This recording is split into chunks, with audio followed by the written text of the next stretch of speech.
Okay, so this is a shout out to someone who I really admire from a distance, and I'm very excited to see in office in America.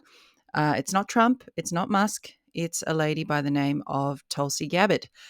You may or may not know her. She's the eighth director of national intelligence under the Trump administration. She's an Army veteran. She was formerly part of the Democratic Party, where she was a member of Congress. Uh, she ran her own independently funded presidential campaign as a Democrat. She served as vice chair of the DNC and more recently said bye bye to Team Blue and joined Team Red, aka MAGA, aka Trump, aka Republican Party.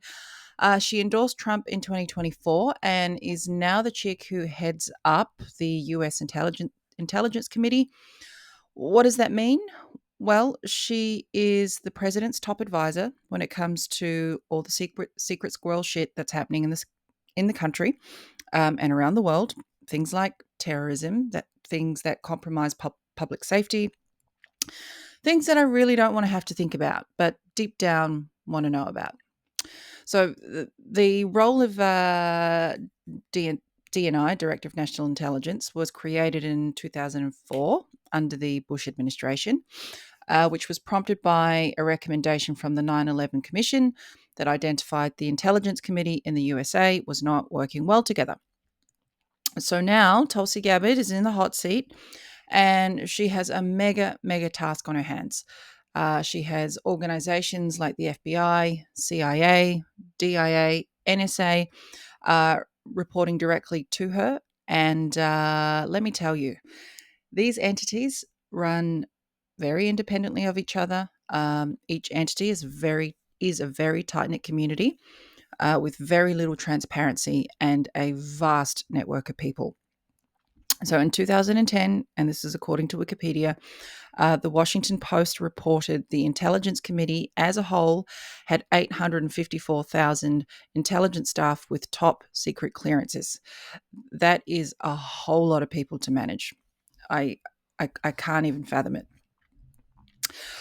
So she's in the hot seat.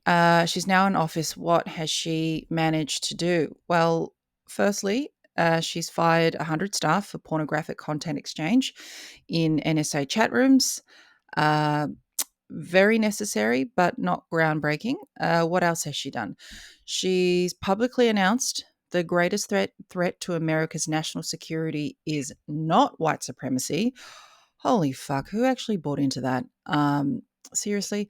Instead, she's asserted Americans face a greater safety threat from radical Islamist terrorism due to the open border policy under the Biden administration, coupled with the generational impact of what's going on between Israel and Hamas. Yeah, sounds plausible to me. A lot more plausible than white supremacy. Who else has she called out? Well, yesterday she reportedly called out the UK government for requesting Apple to build a backdoor to iCloud user accounts. Okay, so I'm a dinosaur when it comes to technology, as you can probably tell by my lame ass videography. And by the way, if there's someone out there who can actually help me, please reach out with that. But anyway, I digress. What this means, according to Tech Radar, is UK users of Apple will not have end-to-end encryption protection on iCloud Backup, iCloud Drive, Photos, Note, Reminders, Safari bookmarks, Siri shortcuts, voice memos, wallet passes, and Freeform. So, for those of us, myself included, who aren't in the UK, you're probably thinking, well, how does that affect us? Well, the truth is, I don't have an answer for you. But if Apple capitulate to one government, what makes you think every other government, including yours, won't want the same compliance? So instead of the US going along with this new trend, the UK government seemed to want to start. Tulsi Gabbard has stood up and said, no, this is an egregious violation of citizen privacy and civil liberties. So I'm with Tulsi on this one.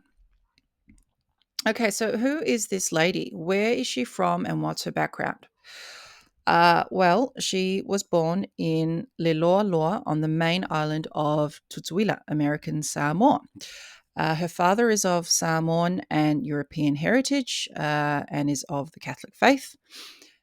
He too actually happens to have a background in politics, but I'll let you look that all up yourself. Her mother, I believe, is American with European ancestry and a practicing Hindu. So multiracial, multi religious, multi everything. She's currently married. She's been courageously open about her struggles with IVF. Um, she's super hot, super fit, a real natural beauty. She's very eloquent and serious, but she also has this warmth to her. So when you hear her talk, you can feel her sincerity, and she sounds like an incredibly honest and dependable person. I want to bring to light. I want to bring her to light because there is a lot of media attention on Trump and Musk for obvious reasons.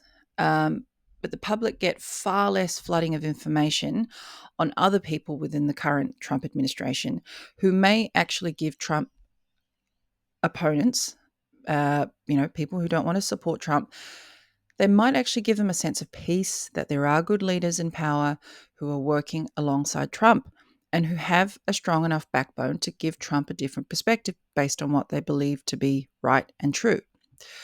So, to speak to the superficiality and fickle nature of humans, for those of you who don't like Trump or Elon, that's your right.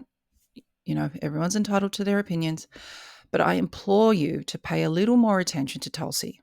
Because not only does she play an important role in government, but she is much better to look at. She's far less irritating to listen to. She speaks very eloquently, and she doesn't strike me as a pussy grabber either. Although I'm sure many men would like to grab hers, and they'll probably die trying because she's a military chick and will kick their ass.